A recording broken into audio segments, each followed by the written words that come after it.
Como o Kelvin começou falando sobre a importância, né, da família, então por um tempo, eu me dediquei muito à minha família, né? Então, eu parei de trabalhar eu comecei trabalhando na área de beleza por um tempo e tal, e parei para cuidar dos meus filhos. Foi então que eu comecei a investir, porque mesmo parada em casa, né, eu nunca fui de ficar parada. Então eu investia em conhecimento, em cursos, também ia com meu marido fazer cursos e comecei a investir muito na minha formação ministerial como pastora.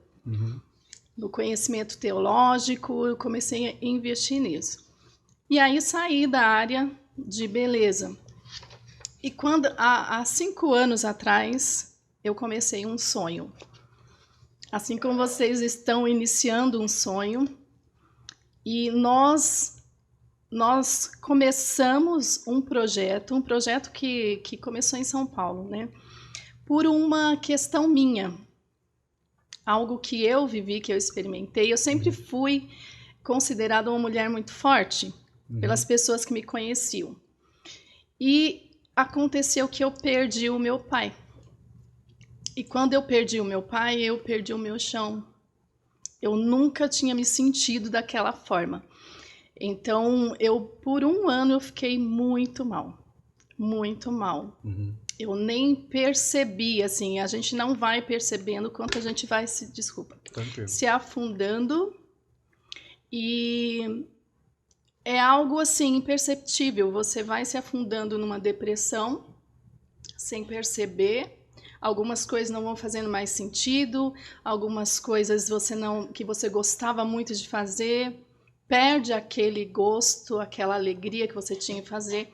E eu percebi que eu não estava bem. E aí eu fui chamada para participar de um projeto em São Paulo que começou com mulheres, né, Mulheres Restauradas, com a pastora Sandra, que era a minha pastora na época. E eu saía de Bragança. Sabe quando você não quer sair nem do quarto? Você quer ficar meio debaixo da cama? Sim. Não sei se algum de vocês, provavelmente quem está me ouvindo já passou por uma Quando eu situação acordo, assim. eu sou assim. Quando eu acordava, graças a Deus. Sim. Não mais. E eu estava nessa situação, mas eu decidi levantar e atender aquele convite para um cuidado. A pastora Sandra falou assim: vem para cá que nós vamos cuidar de você. E lá ela começou um trabalho com mulheres, né, mulheres líderes a princípio, né, pastoras, líderes, e tinha uma psicóloga junto também, que era a Helenice Kuldes. A Helenice Kuldes começou a cuidar de mim também, junto com a pastora. Então eu voltei para Bragança, eu fui lá para conhecer o projeto e voltei para Bragança e todos os meses eu ia lá. E quando eu voltava, elas continuavam cuidando de mim, né? Que bacana. Também por telefone, né, online, continuavam cuidando de mim. E um dia eu cheguei lá, eu já estava bem. E eu fui desafiada. E aí a pastora Sandra lançou um desafio para mim. E aí ela me disse, olha, ela me conhece desde pequenininha, então ela me chamou assim: Rubinha, você tá bem, você já tá bem. Então eu quero te lançar um desafio. E eu sempre gostei muito de desafios. Apesar de ser uma pessoa mais introvertida, como vocês perceberam que eu sou, não sou tão séria quanto parece. Eu gosto dessa interação. Sim. Mas eu sou mais introvertida, sim. E ela me lançou um desafio. E eu sempre fui uma pessoa de enfrentar os meus medos. Sabe aquela história de vai com medo mesmo? Sim. Eu costumo dizer que a coragem não é a ausência de medo, mas é o enfrentamento dele. Sim. Não tem outra forma de você vencer, superar medo. Não tem, só enfrentando. Não tem fórmula mágica, não tem fórmula de bolo, não tem, é enfrentando. Então eu sempre, ao longo da minha vida, eu enfrentei os meus medos. E aí eu fui vencendo muitos desafios. E ela falou para mim, leva esse projeto para Bragança. leva para Bragança Paulista. Então você foi curada através de um projeto que depois você foi adotada pelo projeto e aí esse projeto acabou virando sua vida. Sim, aí no caso, nesse momento, eu trouxe para Bragança. Tá. Trouxe o projeto para Bragança, o projeto Mulheres Restauradas até então. E quando eu cheguei em Bragança, eu fui atrás de parcerias. Eu acho isso muitíssimo importante. Muitíssimo importante. Ninguém faz nada sozinho. Sim. Nós precisamos uns dos outros. Então, eu fui atrás de parceiros. Comecei a ir atrás das parcerias. E aí, eu comecei a construir. O primeiro encontro, eu fiz um encontro para a apresentação do projeto. E já começaram os desafios, né? Porque é muito engraçada a história. Engraçada, assim, agora, né? Mas no dia, você imagina que eu tinha combinado tudo com a Helenice Kudes para ela vir para Bragança apresentar o projeto. Eu divulguei um mês com a foto dela. Um mês. E no dia eu estava me preparando já com tudo esquematizado. Foi na Varanda América na época. E aí eu estava preparando e ela me ligou e falou assim: Rúbia, você não sabe o que aconteceu.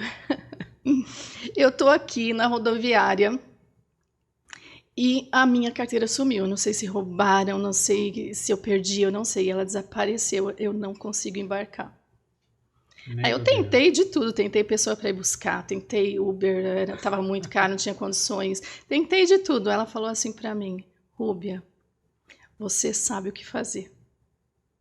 É você. E ela estava chorando, porque ela queria muito estar, né? E aí ela falou: você sabe o que fazer.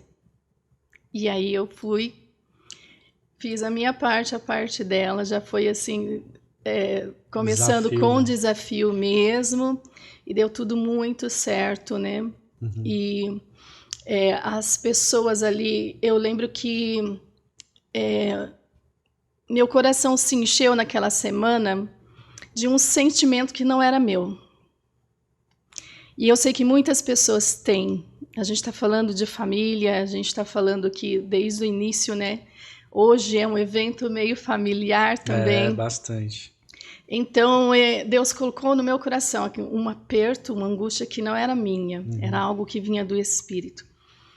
Por mulheres que tinham questões com seus pais terrenos, no início eram mulheres, e que não conseguiam ter relacionamento com Deus por conta disso. Então, fazem uma transferência.